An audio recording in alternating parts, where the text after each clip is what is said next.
So thank you very much to the organizers for inviting me to participate in this very interesting session.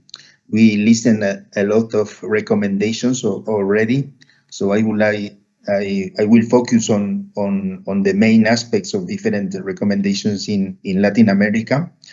As I was mentioning, there are a lot of recommendations all over the world, in particular in the Latin America and the Caribbean region. There are 29, and I am going to focus on the most updated recommendations that come from Brazil, Uruguay, Ecuador, Peru, Chile, and Mexico.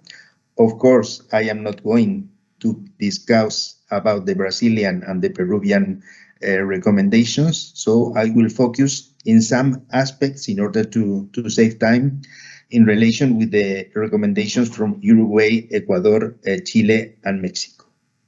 In Uruguay, some specificities are related with the preparation of the foods and to share the preparation of the foods within the family. It is important also, and they have a nice display of the seasonality of the different fruits and vegetables, as you can see in the screen. They also have a section devoted to be critical with information and the publicity messages about nutrition. And this is something specific of these recommendations from Uruguay.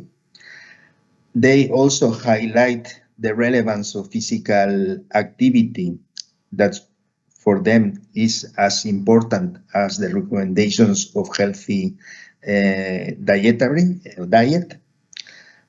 For the recommendations in Ecuador, for me, it is very important that they highlight mainly the positive aspects of what we should eat in these very nice displays also, and not so much on those foods that we should avoid, those being rich mainly in fat, saturated fat and salt and sugar. Of course, as it was presented in the case of Peru, Ecuador has also a very important biodiversity with very specific and traditional local foods that we don't know in Europe or the North America, for example.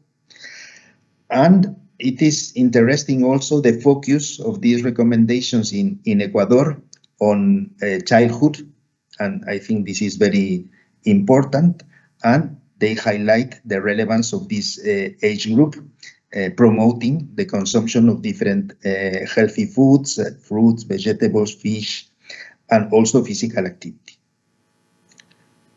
Then the dietary recommendations for Chile, they have 10 messages. For example, the 8th message is devoted to share the culinary activities in the family, enjoying not only the classical or traditional recipes, but new recipes.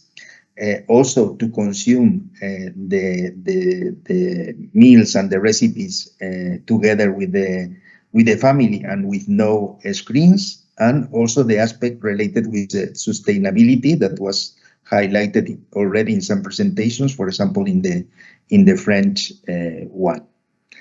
And they have some principles guiding the elaboration of these guides.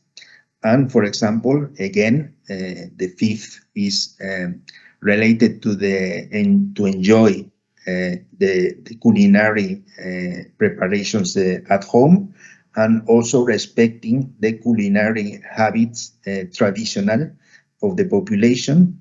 And in these dietary recommendations, they did a very in-depth analysis of the culinary traditions of different native populations, like the Diaguitas that were living in the north of Chile and also Argentina, the Aymaras and the Mapuches that are well-known populations in Chile.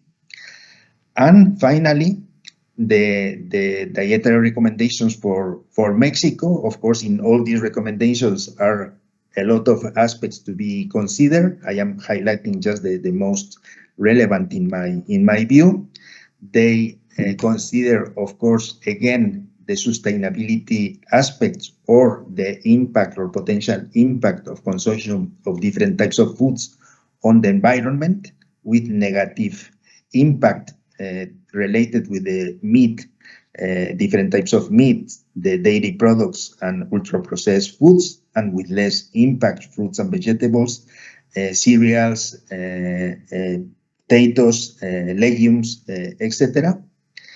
And they suggest different aspects related with the biology, some with the commensality, and some with physical activity that are summarized in this circle.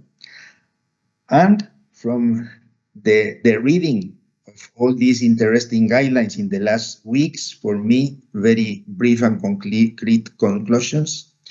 They have basic, common and adequate methodologies for preparing the recommendations, but there is a diversity of formal targets going more from academia, for example, in the case of Ecuador, to the general public, for example, in the case of Uruguay, but with good quality in all of them, and the consideration of specific added aspects like physical activity, sustainability, cultural diversity, etc. And just to acknowledge the people working in these recommendations in the different countries, Ecuador or Chile. Thank you very much, and I hope Alfredo will be happy. 6 minutes and 30 seconds.